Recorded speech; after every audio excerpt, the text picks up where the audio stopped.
한 절씩 교독하시겠습니다. 누가복음 2장 28절에서 38절까지. 시므온이 아기를 안고 하나님을 찬송하여 가로되 주제여 이제는 말씀하신 대로 종을 평안히 놓아 주시는도다. 내 눈이 주의 구원을 보았사오니 이는 만민 앞에 예비한 것이요 이방을 비추는 빛이요 주의 백성 이스라엘의 영광이니이다 하니 그 부모가 그 아기에 대한 말들을 기이 여기더라. 시므온이 저희에게 축복하고 그 모친 마리아에게 일러 가로되 보라 이 아이는 이스라엘 중 많은 사람들의 패하고 흉함을 위하여 비방을 받는 표적되기 위하여 세움을 입었고 또 칼이 네 마음을 찌르듯 하리라. 이는 여러 사람의 마음의 생각을 드러내려 함이니라 하더라.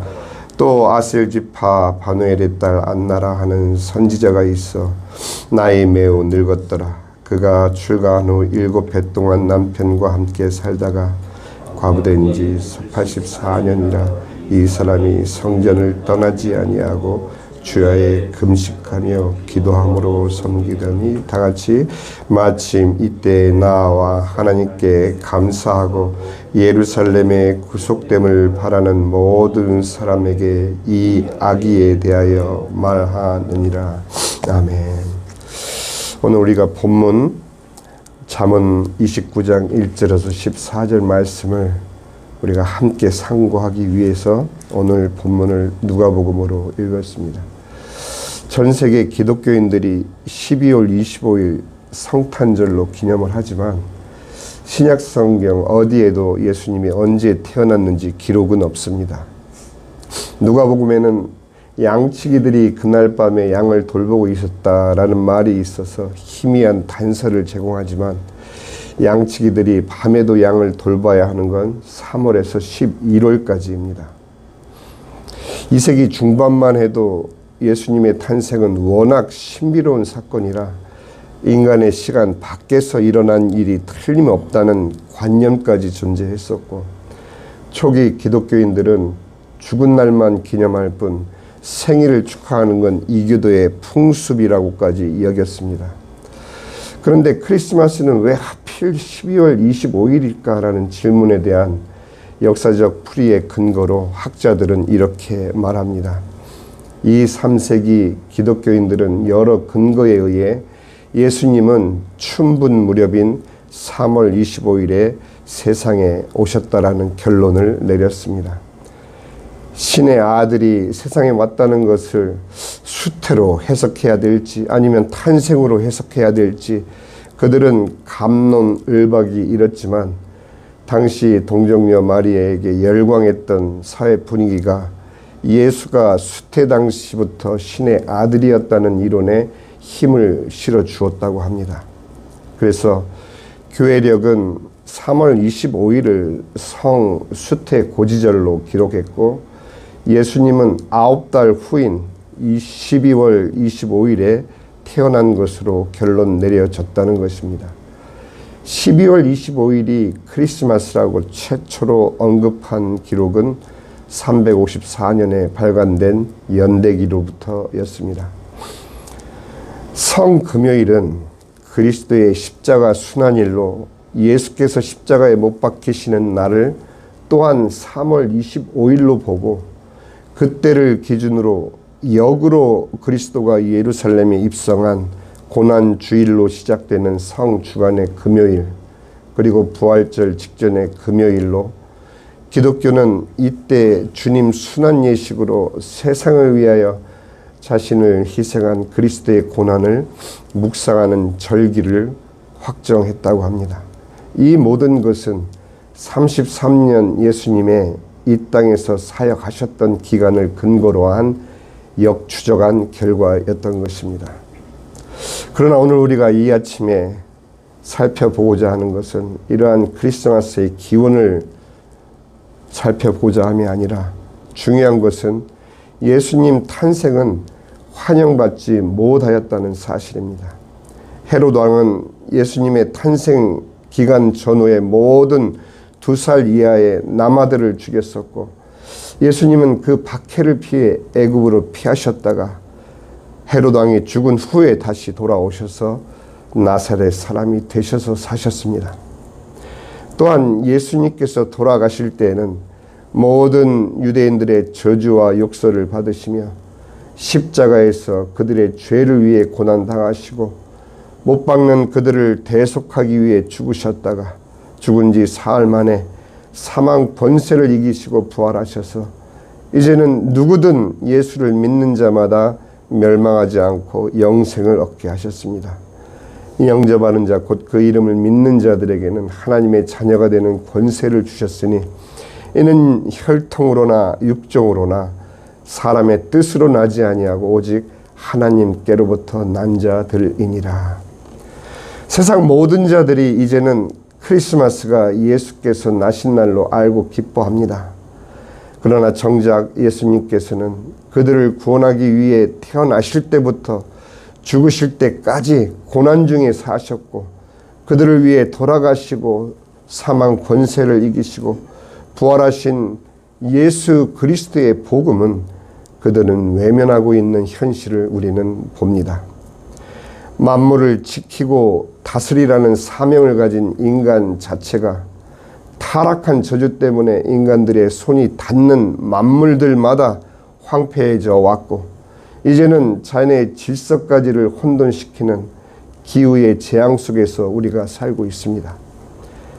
이미 영혼이 죽은 그들을 일깨우기 위해 예수님께서는 기적을 표적으로 사용하셔서 예수님께서 하나님 아버지께로부터 보냄을 받으신 하나님의 아들이심을 말해 주셨고 예수님은 역사를 통해 인간들의 마음에 거짓으로 뿌리 내려진 의식과 생각과 스스로 만든 종교의 굴레에서 그들을 꺼내시려고 오늘도 성령 하나님께서 일하고 계십니다.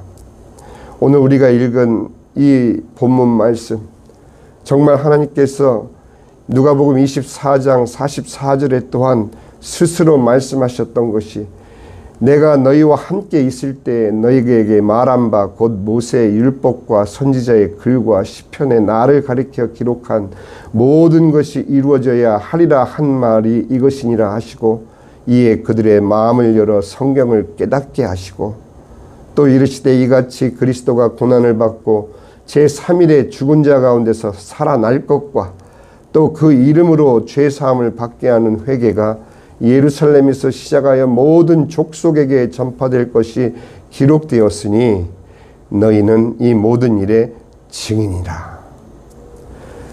성경은 이 일에 대하여 우리를 증인으로 부르고 있습니다. 지난 1년의 여정을 우리가 돌아볼 때 우리가 왜 증인으로 부름 받았는지를 확인받는 기간이었고 왜 그리고 무엇을 위해 기도해야 하는지를 명확하게 일깨워 주신 1년이었었습니다.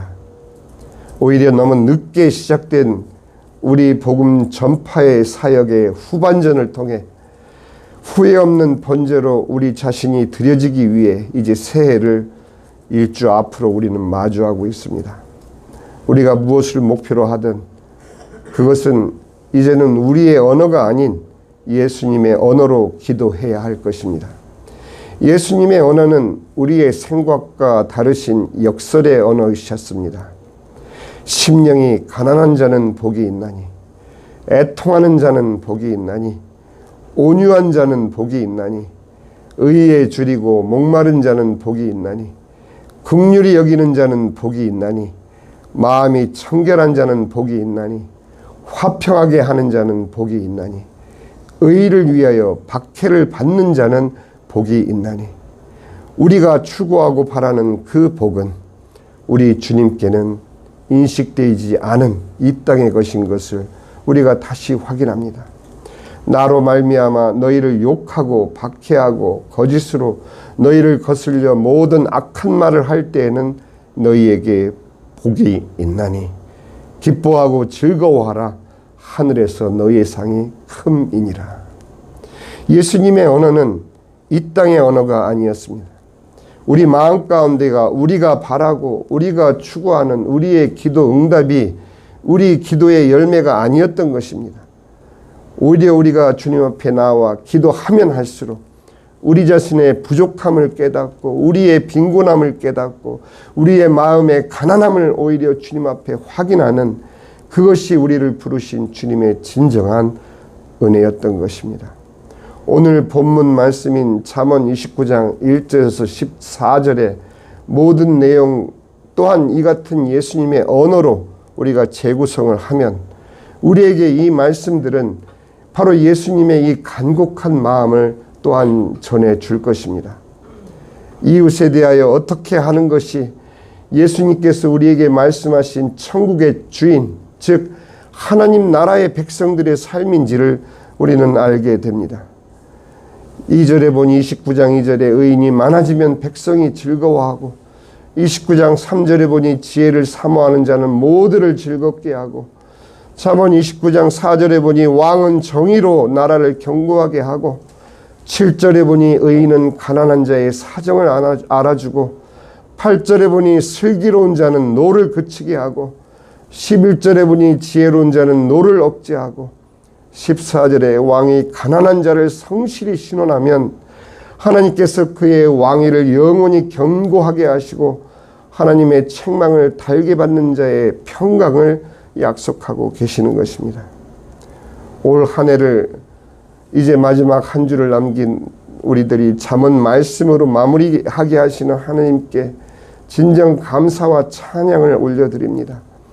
우리가 이제 오늘 기도할 때 시므온과 안나의 신앙의 인내를 가지고 우리의 목소리를 들리지 않고 우리의 작은 응답들에 흥분하지 않으며 오히려 이 마지막 때를 주님의 사명을 가슴에 담고 묵묵히 기도하며 주님이 분부하신 바를 말하며 전하며 행하는 우리 새 사연의 동역자들 되시기를 주님의 이름으로 축원을 드립니다. 이제 우리가 기도하기 전에 요한계시록 말씀을 함께 읽고 이 말씀을 붙잡고 우리가 신앙의 인내를 위해서 세상이 어찌 변하든 우리가 이 신앙의 인내를 지켜내어 주님 앞에 이기는 자로 설 수 있게 해달라고 기도하겠습니다. 3장입니다. 계시록 3장 7절에서 13절 말씀까지 우리가 한 절씩 교독합니다. 요한계시록 3장 7절에서 13절 말씀입니다. 빌라델비아 교회의 사자에게 편지하기를 거룩하고 진실하사 다윗의 열쇠를 가지시니 곧 열면 닫을 사람이 없고 닫으면 열 사람이 없는 그이가 가라사대 볼지어다 내가 내 앞에 열린 문을 두었으되 능히 닫을 사람이 없으리라. 내가 내 행위를 아노니 내가 적은 능력을 가지고도 내 말을 지키며 내 이름을 배반치 아니하였도다.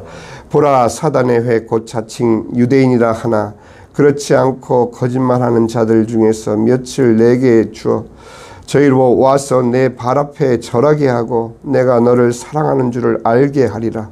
네가 나의 인내의 말씀을 지켰은즉 내가 또한 너를 지키어 시험의 때를 면하게 하리니 이는 장차 온 세상에 임하여 땅에 거하는 자들을 시험할 때라. 내가 속히 이 말이니 내가 가진 것을 굳게 잡아 아무나 내 면류관을 빼앗지 못하게 하라. 이기는 자는 내 하나님 성전의 기둥이 되게 하리니 그가 결코 다시 나아가지 아니하리라. 내가 하나님의 이름과 하나님의 성 곧 하늘에서 내 하나님으로부터 내려오는 새 예루살렘의 이름과 나의 새 이름을 그 위에 기록하리라. 다 같이 귀 있는 자는 성령이 교회들에게 하시는 말씀을 들을지어다. 아멘.